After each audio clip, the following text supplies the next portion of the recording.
Welcome to The Walk-In, a podcast where doors stay open and stories unfold one conversation at a time. Hosted by Christopher Michael Sean, author, poet, actor, and lifelong student of people and purpose. Here, you're more than just a listener. You're part of the room, part of the story. In every episode, someone sits down, breathes deep, and shares what drives them, what keeps them moving, and what keeps them dreaming. This is a space for dreamers, doers, and those still finding their way. So pull up a chair, pour something warm, and let's take a walk into the soul. Welcome back to The Boys September Special, Episode 2, Week 2. Last week, we opened the door, shared the journeys, the struggles, the choices that define us. And now, we go deeper. This week is shorter, but every moment matters.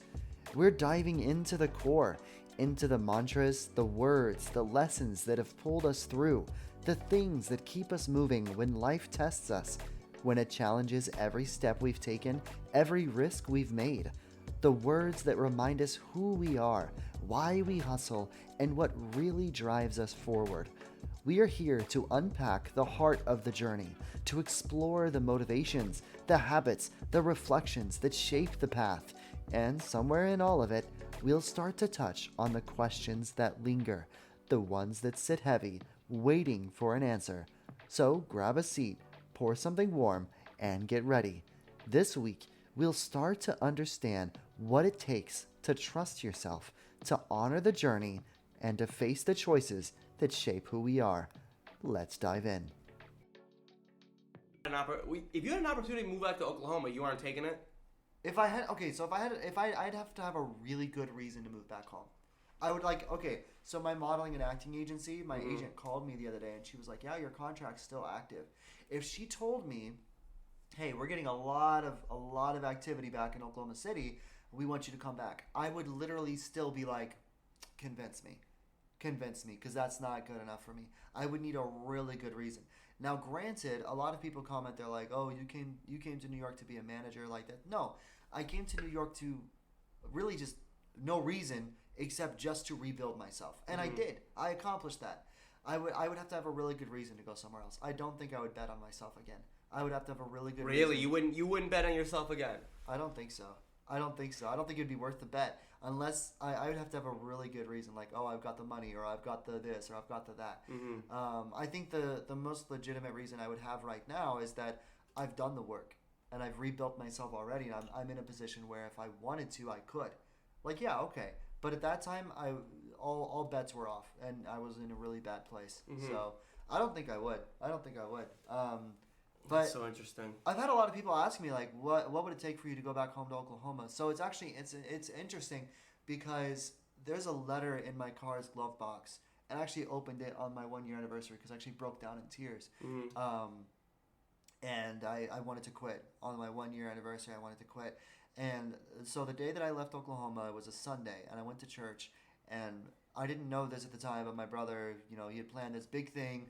The whole church comes out to the parking lot. We're all praying. We're all this huge huddle of people, and they all give me this card. They're all praying for me and stuff like that. It's really emotional.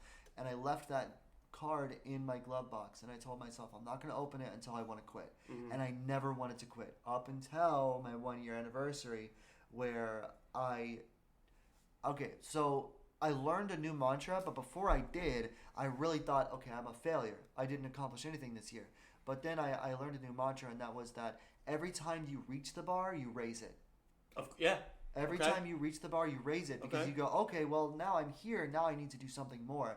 But what's important, and it's an important part of self-care, is understanding when you get to that bar, you need to pause. And you need to appreciate where you were versus where you're at. Exactly. Okay. I see what you mean. So that's what I did. I did end up opening the letter, and the letter was super good. Like, people were like saying, "Oh, we believe in you. Like, don't forget about us in Oklahoma. Like, that's nice. Miss you. Like, God bless you. Like, all that." And it was really emotional for me. And I know that if I went back home, it wouldn't be a sign of failure, because I know that I've already succeeded in so many ways. I just don't have a reason to go back home, except for the fact that the rent's cheaper. As a 2-bedroom apartment, it's like $900. Really? Yeah, this studio apartment here is $1,300. $1,300. So this studio apartment is $1,300, bro. It's crazy. Crazy. Yeah.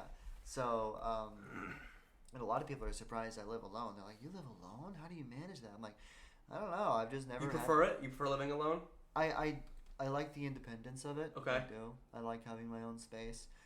I don't think I've ever trusted anybody enough since I came here to be like, "Hey, can we roommate?" Yeah. You know? Because then it's like, what happens if they bail? What happens if they don't pay? What happens? Just like the last one that happened, kind of, your previous plan, because then you have a plan to buy the house with them. It was but me you don't want that to happen again, I guess. Exactly.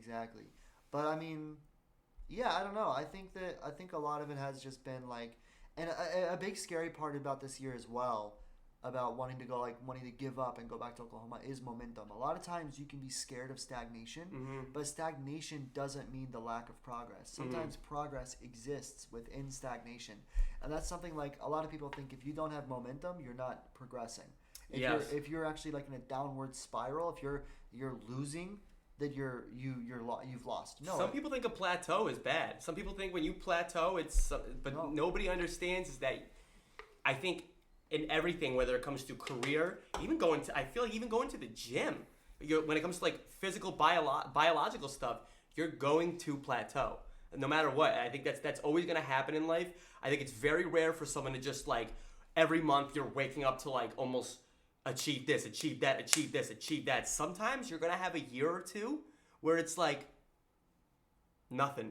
You're just stagnant, but life's short, but I think like you kind of need that. You kind of need sometimes, it's almost like a time to relax. Like, or not really relax, but like master yourself. If you're plateauing, maybe you could find something within yourself that you can work on yourself more too. Like, when it comes to opportunities and stuff, if you don't have any job opportunity in 2 years, work on yourself. See what you can do better. Like, it gives you that time to inhale and exhale almost, I feel like. Yeah. I feel like if you're just constantly just going up and up and up, you're going to crash. You're going to crash harder, whether it's like you get the right altitude at where you want to be at. You're like, okay, I can cruise here. But then like some people, like I've seen it. Some people will just, whoo. And every single time I've seen someone who doesn't take that time to learn, to absorb knowledge, to gather everything in, they crash. And that's one, like a good lesson I tell to everybody, like especially in our positions now.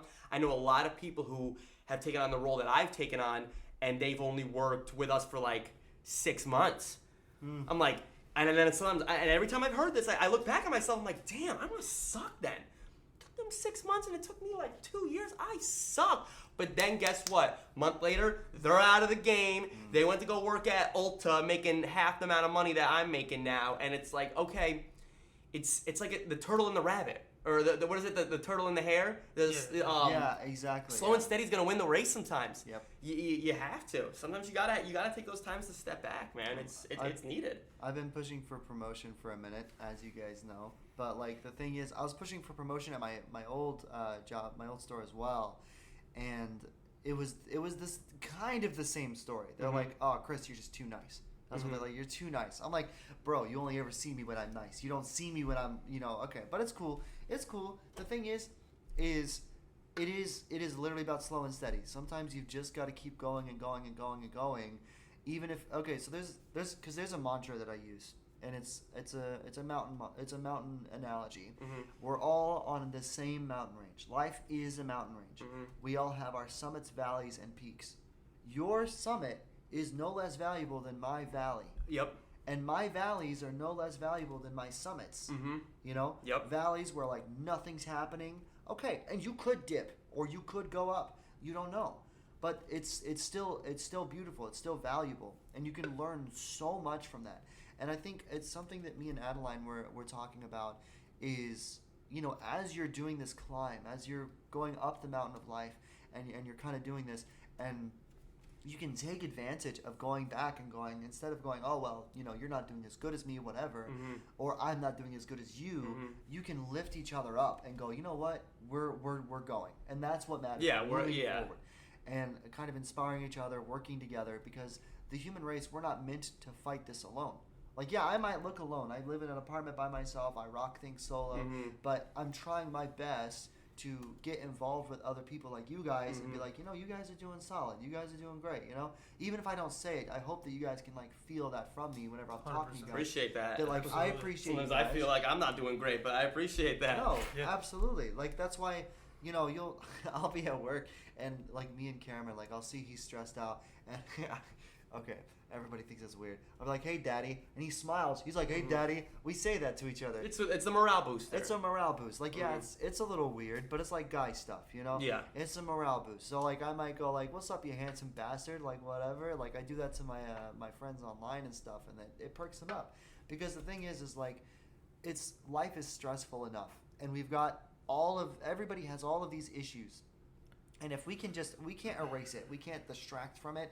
We still have to solve those problems. Can't put toothpaste back in the tube. Once it's out, it's out. Exactly. But if someone else, if I can be your morale boost for you, then, you know, you're going to be more motivated to, like, you know, go after your, like, own problems and stuff like that. So, because I can't fix your problems for you. I can't. Because if I fix your problems for you, there's something my mom taught me whenever I was younger. Same thing my mom said. You're going into the same topic that my mom taught me. My mom, she's a nurse. She works for the State Board of Nursing in Oklahoma, and she used to work in nursing homes whenever I was little. And she, you know, I would go there and I'd visit and I'd help my mom sometimes. And my mom would tell me, don't help the elderly with something. If you know they can do it, don't help them with it. Because the moment you help them with something, they're never going to do that ever again. Like, for example, like if you help them sit down one time, they're never going to sit down on their own ever again. They're going to call you to go do it for them. Exactly. But if you sit there with them while they're sitting down, they're going to feel empowered and they're going to want to do it themselves every single time. And I think that is so smart for life in general, for everything. Oh, yeah, 100%. I think that's also sometimes where I'm not going to bash my mom too much. She did a great job as a single mother young, but that's where I feel like my mom went wrong. The only place where I feel like my mom went wrong with me was she did everything for me, and then all of a sudden I'm 18 and I have to have two girls in my dorm show me how to do my laundry because my mommy did it for me and folded it for me and put it away for me at the age of 18. Like my mommy. Soundbite right there. Like, I literally, like, I truly think that was the only thing. And again, I'm so blessed that my mom did that for me. You know, I'll say, like, I'm glad she did it for me. It's a gift and a curse. But that was the one thing, like, even my girlfriend says to this day, she's like, I don't know how the hell your mother did it. But, like, that's also, like, I feel like it's why I needed to buy a duplex and put my grandmother next door.